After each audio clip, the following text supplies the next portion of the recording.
Salut à tous et bienvenue chez Fix Mobile France, centre de réparation SAV Apple, spécialiste en micro-soudure. Dans cette nouvelle vidéo, on va voir comment réparer les problèmes de baseband, c'est-à-dire les pannes de réseau GSM. Vous savez, lorsque vous avez un téléphone iPhone bloqué sur aucun service ou bien recherche en cours et que cela ne bouge pas. Vous avez beau mettre plusieurs SIM, changer de carte SIM, changer les connecteurs de charge, mais le réseau ne vient jamais. Il y a toujours ce message: aucun service ou recherche en cours. Nous allons voir dans cette vidéo comment diagnostiquer et comment réparer. Allez, c'est parti.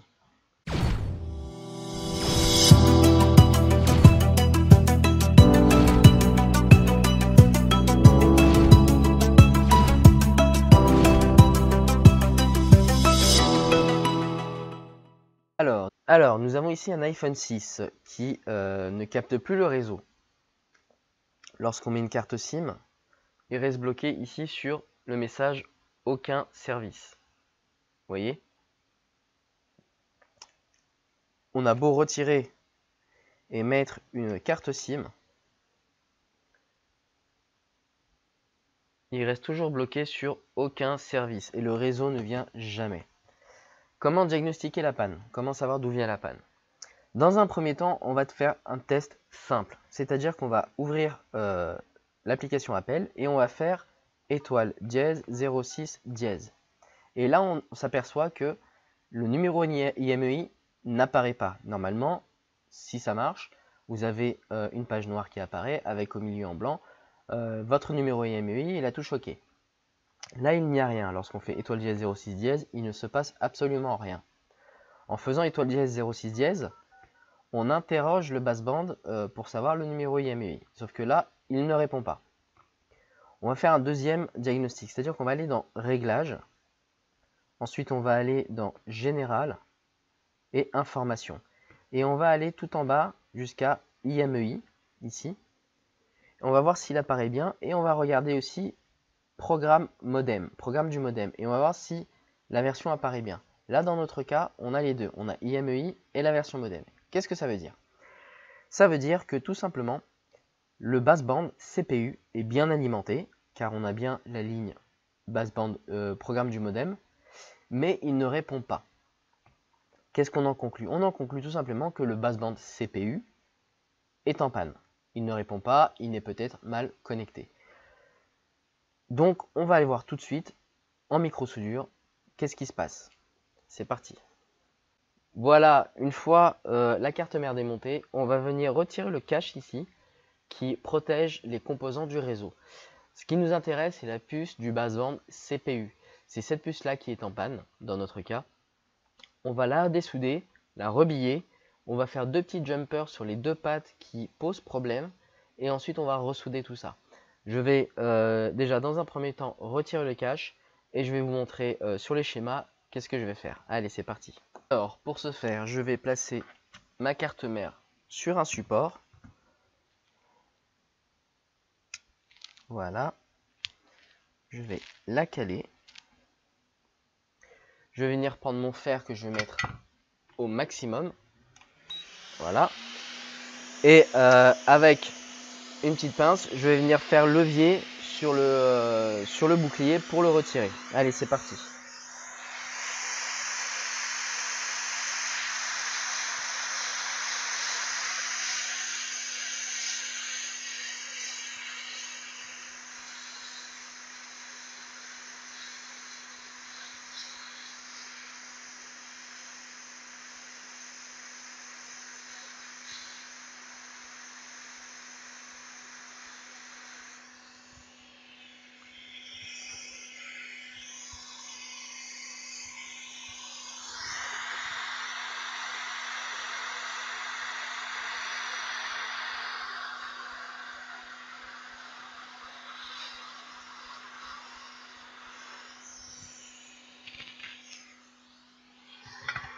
Voilà, une fois que le bouclier est retiré, on va laisser refroidir quelques secondes et puis on va retirer complètement le bouclier.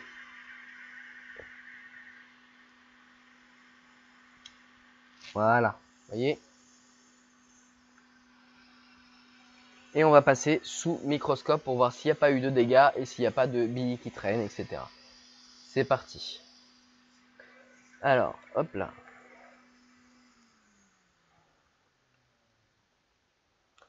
On va venir regarder ici. Et on voit ici le baseband CPU, la puce qui nous intéresse.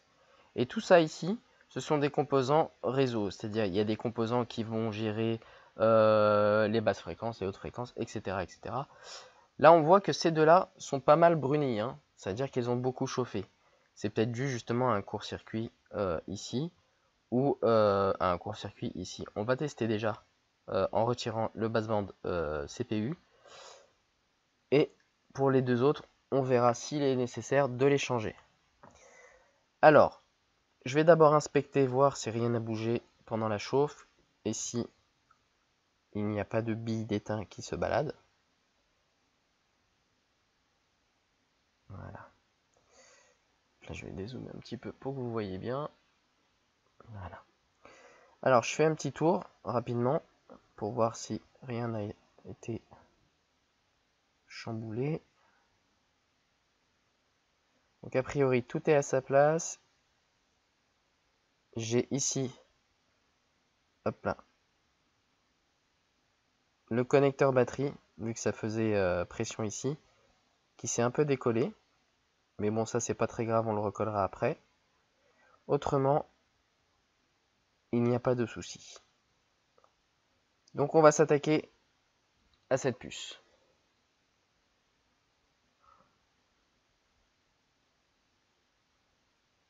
Voilà. Alors, je vais utiliser du scotch Kapton pour isoler de part et d'autre la puce. Voilà. Un bout sur le lecteur SIM et un autre bout sur les composants en bas. Voilà. Ceci afin de les protéger lors de la chauffe, hein, pour éviter de les endommager. Alors, si on veut, on peut rajouter une petite pièce de cuivre, hein, ici, pour faire dissipateur, pour qu'il y ait moins de chaleur qui aille sur la carte mère et plus qui soit absorbé par la pièce de cuivre. Mais bon, ce n'est pas absolument nécessaire. Je vais utiliser du flux, hein, du flux mécanique. Moi, j'utilise le flux mécanique, celui-ci, le 559. Alors, tous les outils matériels consommables que j'utilise sont disponibles sur notre boutique funpart.fr. Tout est dans la description au besoin. N'hésitez pas à la consulter. Alors, je vais placer du flux tout autour de la puce. Voilà. Et je vais venir donc la chauffer pour la retirer à température de dessoudage. Alors, vous allez me poser la question, à quelle température est-ce qu'on dessoude une puce? C'est très difficile de répondre à ça dans le sens où chaque installation est différente. Chaque environnement est différent. Pour trouver la bonne température, ça va dépendre beaucoup du matériel que vous utilisez, de la température ambiante, du support que vous utilisez, s'il est en fonte, s'il est en pur métal, s'il est en cuivre, etc., etc., s'il y a des renforcements, s'il y a de la dissipation thermique. Voilà, il y a beaucoup de choses à prendre en compte. Le mieux, c'est de tester, hein, avec vos températures, de tester sur une carte mère HS à comment dessouder, à combien surtout, et trouver votre température. Moi, personnellement, avec mon environnement, les outils que j'utilise et mon matériel, je suis à Chanel 2, je suis à 290 degrés. Donc, c'est parti. Je vais utiliser, hop là, mon fer et c'est parti. Je viens chauffer la puce en faisant des petits cercles pour bien répartir le flux sous la puce.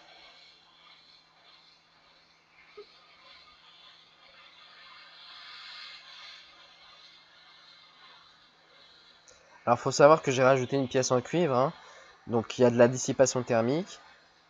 Et puis il y a le lecteur SIM qui est juste à côté, donc il est normal que ça prenne un petit peu de temps pour retirer convenablement la puce.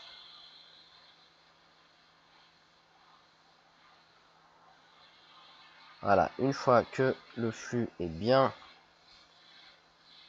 réparti, hop, je vais rester statique sur la puce quelques secondes.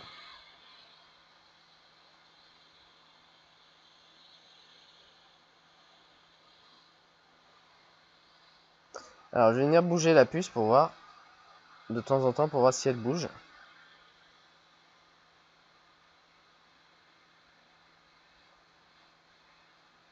Ben, je vois qu'elle bouge, donc ce qui sera bientôt possible de la retirer.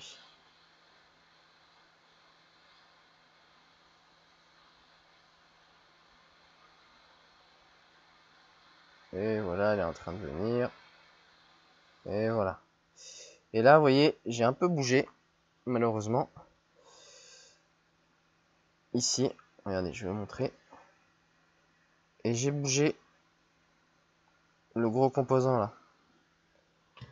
Bon, c'est pas très grave, hein, bien entendu.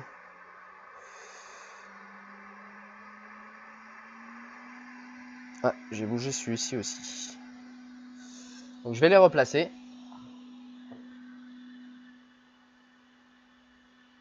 Vous voyez, celui-ci là a bougé. Et celui-ci a bougé et a fait bouger celui-là aussi. Donc je vais les replacer, c'est pas très grave. Vous inquiétez pas si vous tremblez un peu comme moi. C'est très facile à replacer par la suite. Alors,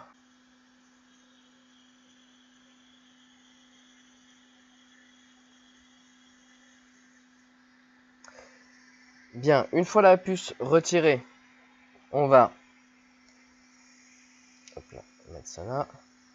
Une fois la puce retirée, on va nettoyer. Donc je vais rajouter du flux ici.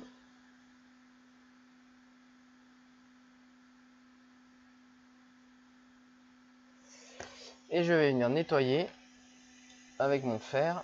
Je vais prendre une tête plate pour le nettoyage. Voilà. Je vais prendre de l'étain sur ma panne.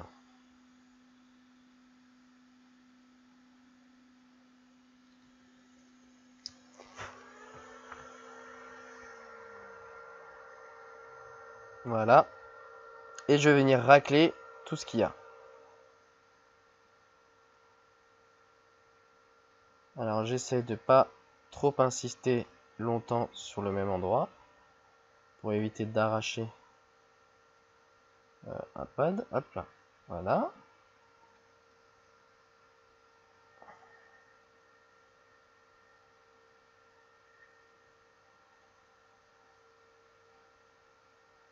Voilà.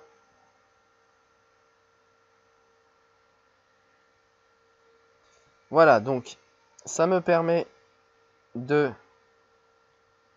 mélanger de l'étain sans plomb avec l'étain au plomb qui est resté et ainsi de le remplacer pour pouvoir souder correctement après.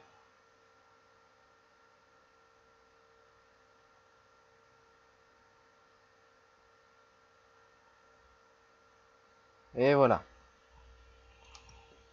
Une fois que c'est nettoyé, on va retirer le surplus de flux. Donc je vais utiliser un petit coton-tige ici pour enlever le surplus de flux.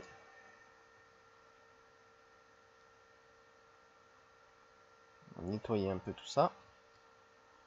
Donc j'utilise de l'alcool isopropylique. Hein.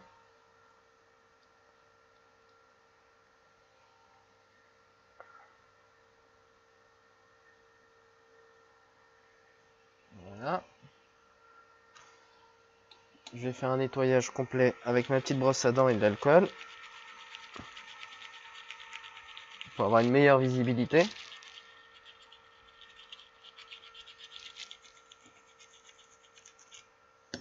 Une fois que c'est fait, moi j'utilise un petit air compressé pour enlever. Et je vais venir, hop là, zoomer au max sur les billes. Et je vais venir faire un petit un petit jump sur les deux pads ici. Alors je vais vous montrer c'est quoi ces pads.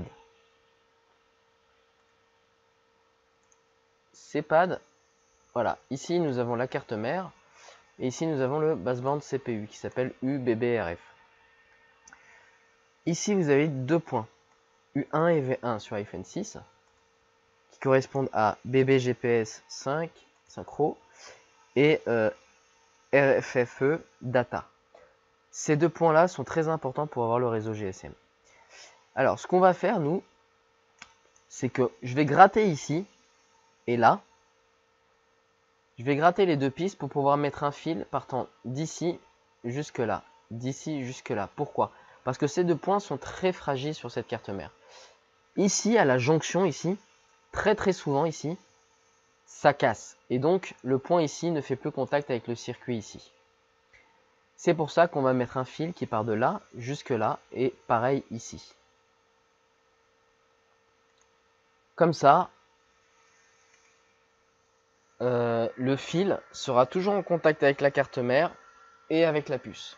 Ce qui permettra d'avoir toujours un contact même si les pads recassent un jour ou quoi. D'accord? Allez, je vais venir gratouiller un petit peu ici pour découvrir la piste. Donc, je vais utiliser un petit scalpel. La pointe du scalpel pour venir gratter et découvrir la piste.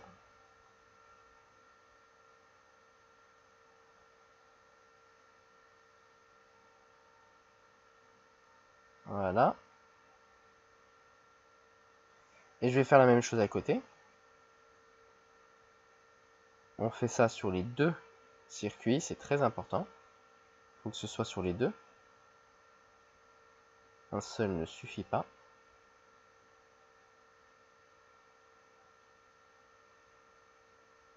Voilà.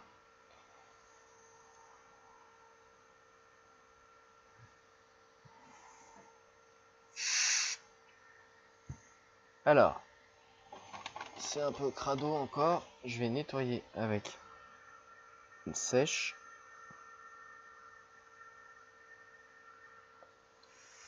Donc voilà, on a donc découvert les deux pistes et on va faire un petit jump. C'est-à-dire que je vais mettre un petit point ici d'éteint sur chacun. Hop là.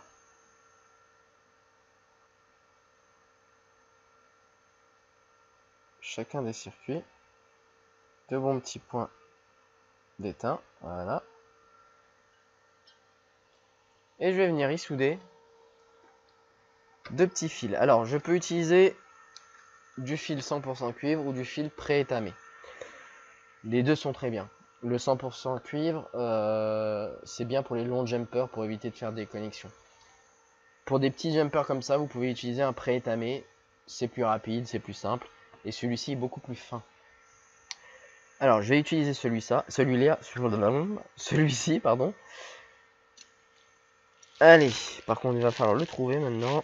Parce qu'il est ultra fin. Il fait 0,009 mm. C'est vraiment ce qu'il y a de plus fin actuellement. Franchement, plus fin que ça, ça servira à rien et ce serait très difficile de l'utiliser. Alors, je vais couper deux petits morceaux. S'il veut bien. Allez, le premier et le deuxième. Hop là. Voilà. Maintenant, je vais les placer. Donc, je vais utiliser ma petite pince spéciale Jump. C'est celle-ci. Hop là. Elle est très bien, celle-là, je l'adore. C'est la KK11 de mécanique. Disponible sur notre site, il n'y a pas de souci si vous le voulez. Je vais venir donc le souder ici, comme ça. En veillant bien à ce que la partie qu'on a grattée soit bien soudée. C'est le plus important. Et je vais faire la même chose avec le deuxième morceau.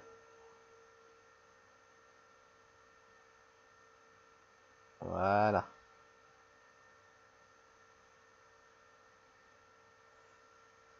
Hop, là. Je vais bien le placer parce que celui-là.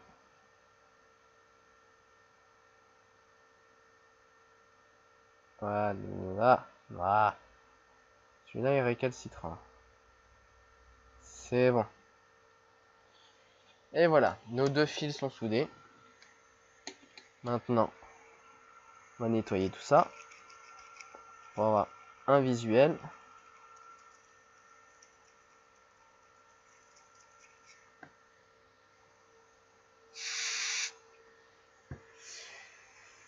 Alors, je vais venir nettoyer un petit peu ce qui reste. C'est du flux qui est coagulé parce que je l'ai séché très vite. Voilà. Alors là, on voit sur celui-là, il manque un peu d'étain, donc je vais en rajouter. Il faut vraiment que ça fasse un dôme, hein, pour être sûr que ça tienne.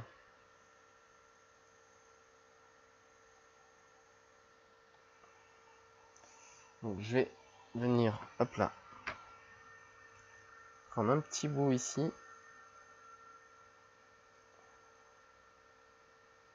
Hop là. Je vais mettre juste un tout petit peu. Hop là. Et je vais essayer de faire un petit dôme.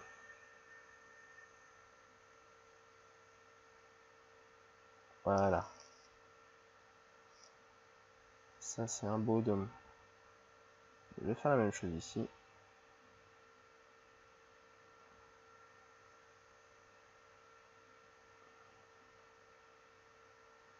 Voilà. Donc là, au moins, je suis sûr que c'est bien soudé.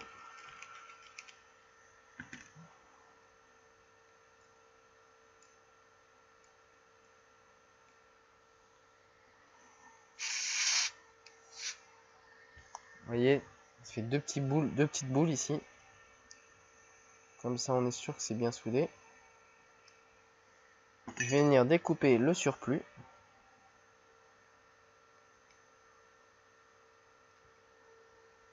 Ici et là.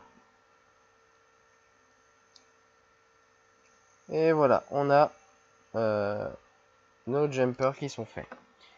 Alors, je vais venir quand même nettoyer bien comme il faut. Il faut que ce soit propre, car on va y placer de la glu UV pour maintenir tout ça.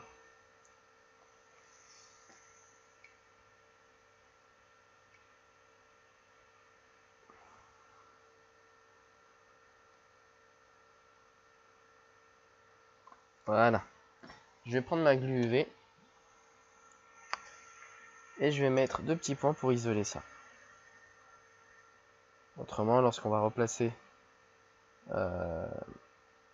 la puce, l'étain va fondre et puis le fil va bouger. Donc on doit isoler ça pour que le fil ne bouge pas.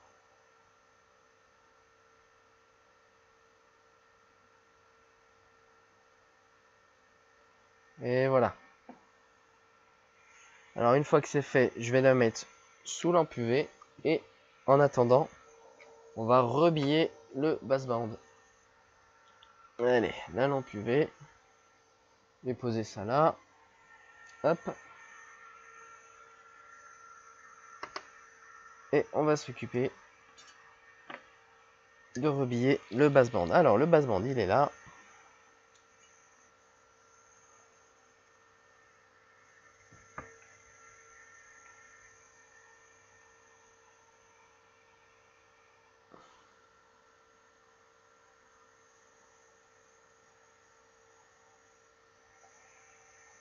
Donc même procédé que sur la carte mère, c'est-à-dire qu'on va nettoyer cet étain et le remplacer avec du nouveau étain, hein, de l'étain, hop là, au plomb, plus résistant, plus facile à souder. Alors je vais prendre, voilà, donc je prends ma panne, je prends de l'étain dessus, hop, Et je viens tenir la puce, hop, et je viens de nettoyer. Donc racler tout ce qui reste sur la puce.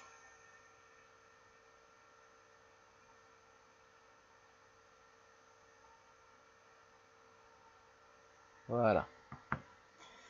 Et comme c'est une puce, on va aussi passer de la tresse à dessouder pour retirer un maximum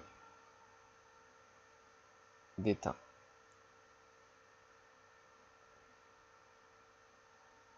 Comme ça, le rebillage sera beaucoup plus facile.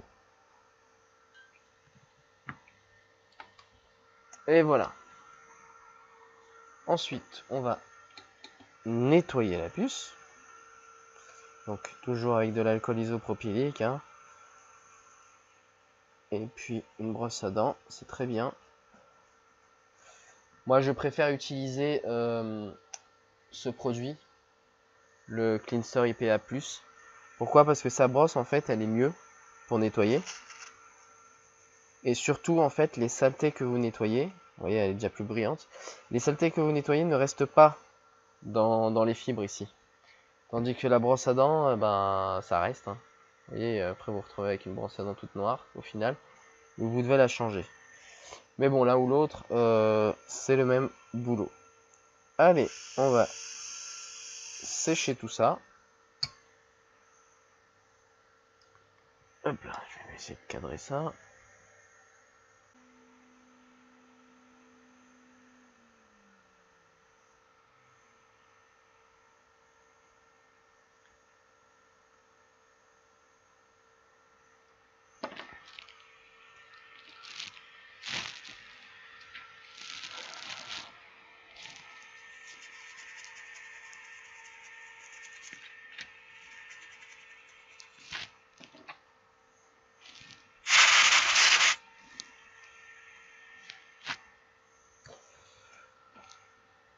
Donc voilà, lorsque la puce est bien nettoyée, on va placer le stencil.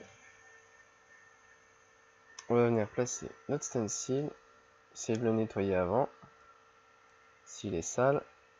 Pas qu'il y ait des petits trucs qui traînent, sinon ça va foirer le billage. Et ici par exemple, j'ai des trous qui sont un peu crado. Là j'ai même une bille. Et hop là.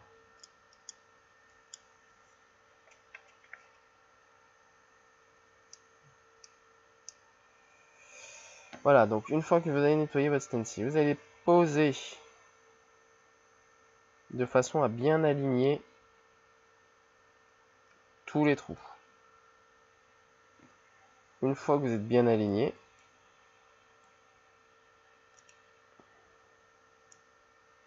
une fois que vous avez bien aligné tous les trous, on va prendre de la pâte à braser, donc de la pâte mécanique, hein, j'utilise. Encore une fois disponible sur notre site, il n'y a pas de problème. Et on va venir remplir tous les trous en étalant la pâte et en faisant en sorte de bien remplir les trous. Vous voyez, j'insiste, hein, j'appuie bien pour bien aplatir. Et une fois que j'ai tout rempli, hop, je viens racler le surplus. Ensuite, avec une pince, je vais venir de part et d'autre de la puce pour maintenir le stencil. Et avec mon air chaud, je vais venir au-dessus faire des petits cercles comme ça pour chauffer rapidement le stencil, faire évaporer un maximum le flux, et ensuite je vais venir poser mon stencil et venir chauffer. Vous voyez, ça va venir chauffer tout seul, tout doucement.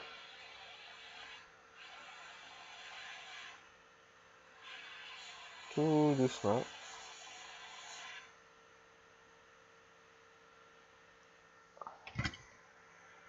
Et ensuite, une fois que c'est fait, on va retirer notre pochoir et on va vérifier ce qu'on a fait. Hop là. Là, vous voyez, je remarque tout de suite qu'il manque des billes. Ici, ici et ici. Donc je vais remettre mon pochoir, mon stencil. Voilà. Et je vais venir remettre par-dessus. Et ben, venir remettre de la pâte pour remplir les trous manquants. Ça évitera de tout recommencer. Et ça marche aussi comme ça. Donc je viens remplir partout. Et là où il manquait, eh ben, on va le voir tout de suite. Hop là, je remplis bien. Voilà, et là je viens racler.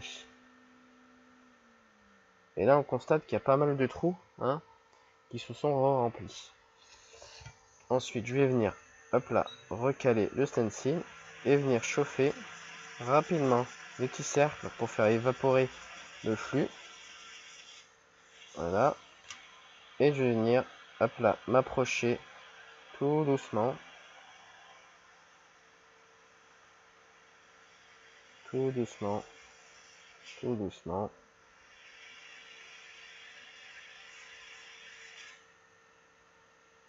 Voilà. Je vais retirer maintenant le stencil. Je vais rajouter, pour réaligner les billes parce qu'elles ne sont pas alignées, je vais venir ajouter, hop là, un peu de flux. Et je vais venir revenir chauffer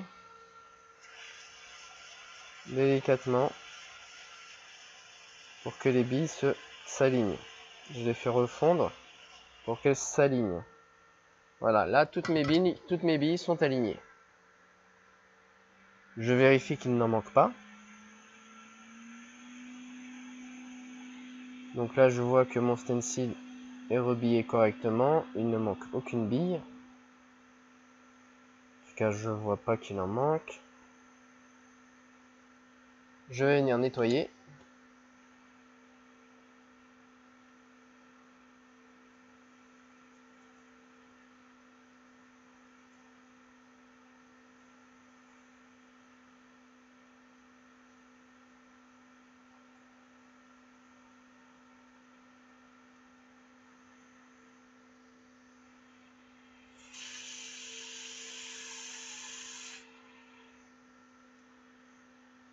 Et voilà, mon composant est rebillé.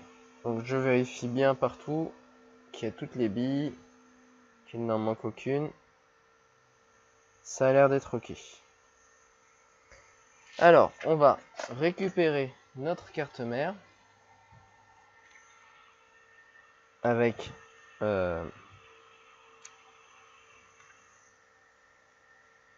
les jumps qui ont séché.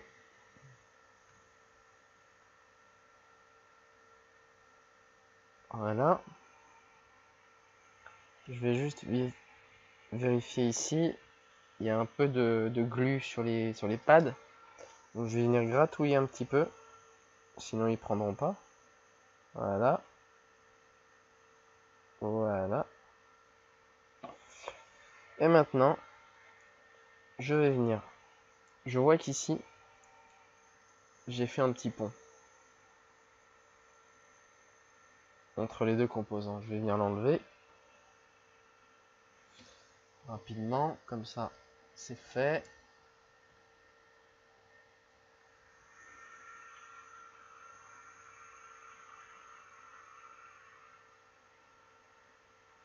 Voilà, il y a beaucoup trop d'étain, donc je vais venir avec de la tresse à dessouder.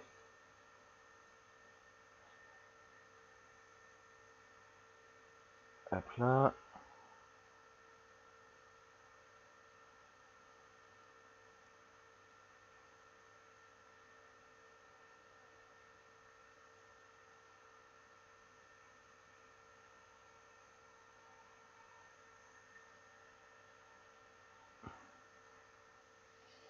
Je vais changer de pâte.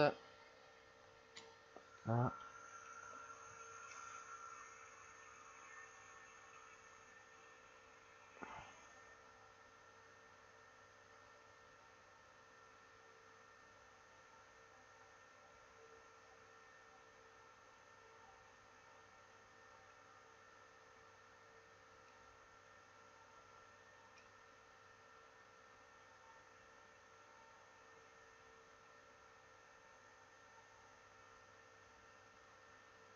Voilà.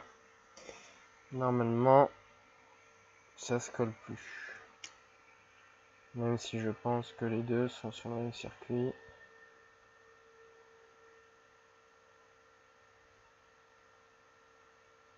Voilà.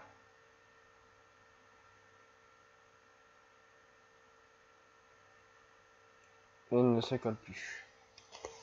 Alors, je vais venir remettre du flux.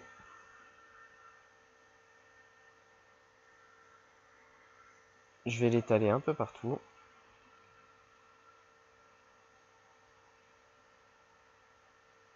Même si c'est pas nécessaire de faire ça, moi j'aime bien. Voilà. Et je vais venir placer le bassband. Alors, si on a oublié comment placer le bassband, c'est facile. On va sur ZXW et on demande est-ce que la puce soit affichée. Donc le raccourci, c'est la lettre T. Et on attend que le serveur réponde. Voilà. Et là, on voit l'orientation de la puce. Donc le petit point de repère est là.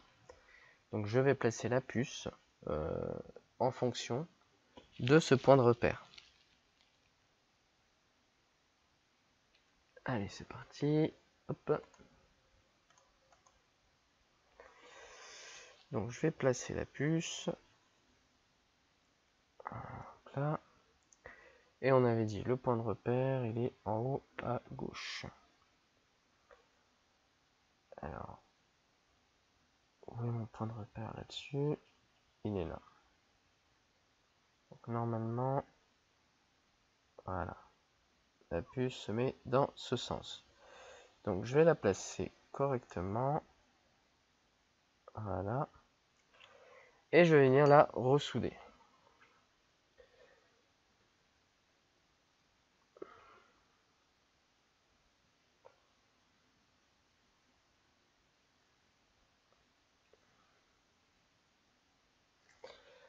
Allez, c'est parti.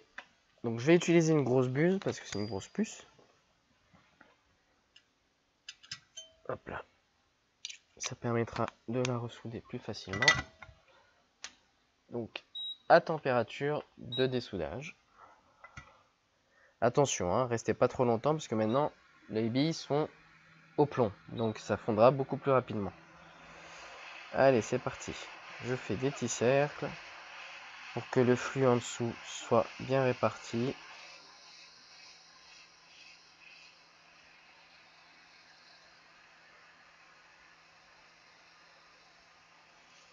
Et dès que la puce bouge, ça voudra dire que la puce est bien placée et qu'il faudra arrêter de chauffer.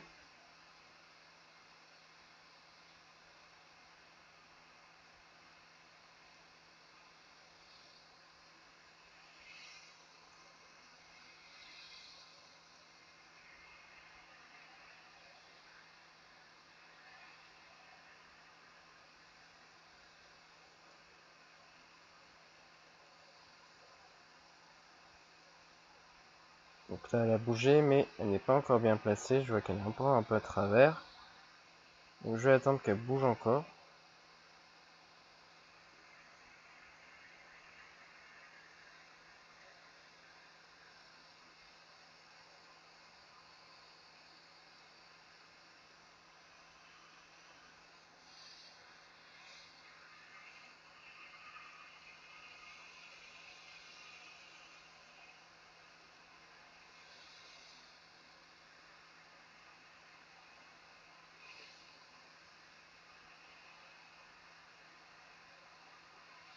Voilà. Là, elle est bien placée. On va laisser refroidir.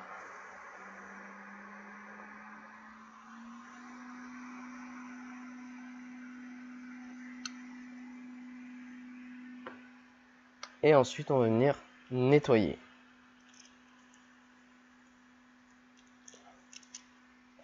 Je retire le scotch qu'il y avait autour.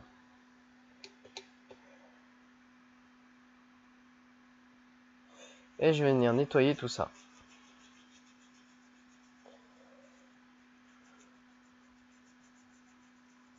Alors moi je vais utiliser mon cleanser spécial, comme ça sera bien brillant et ça va bien nettoyer.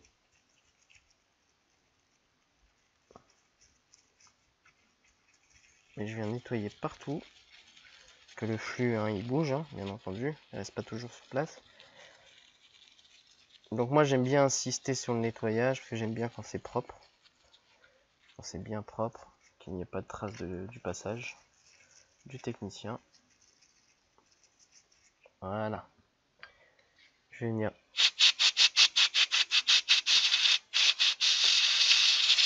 dégager l'excédent. Et voilà.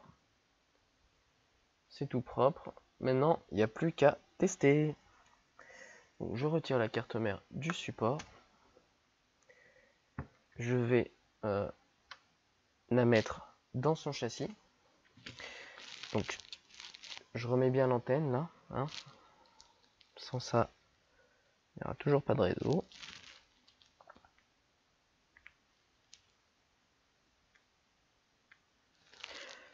Je la remets donc dans son châssis pour faire connexion avec les autres antennes. Et si tout a bien fonctionné, je devrais retrouver le réseau. Alors je vais hop là, brancher le connecteur de charge et l'antenne réseau. Voilà. Je vais brancher l'écran.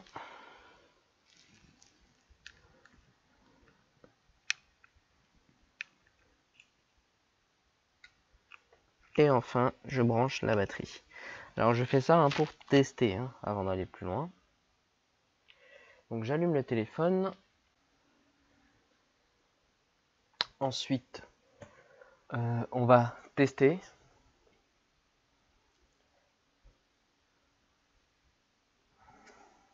Donc si ça marche, on devrait retrouver le réseau et en faisant étoile dièse 06 dièse, on devrait retrouver le numéro IMEI. Autrement, c'est que peut-être qu'on a fait que j'ai mal soudé la puce, on verra bien. On va tester. Tant que ça s'allume.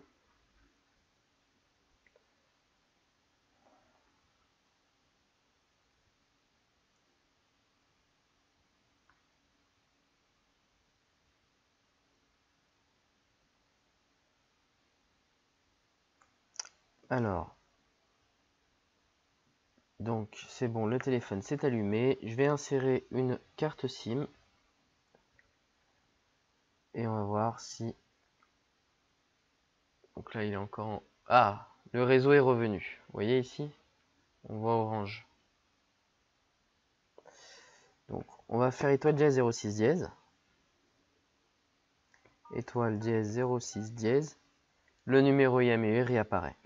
Donc, c'est que la réparation a fonctionné. Lorsque je fais étoile dièse 06 dièse, le numéro IMEI réapparaît. Donc, c'est que la réparation est un succès. Ça a fonctionné. On a bien ici le réseau qui est revenu. Il n'est plus bloqué sur aucun service. Réparation réussie et terminée. Alors,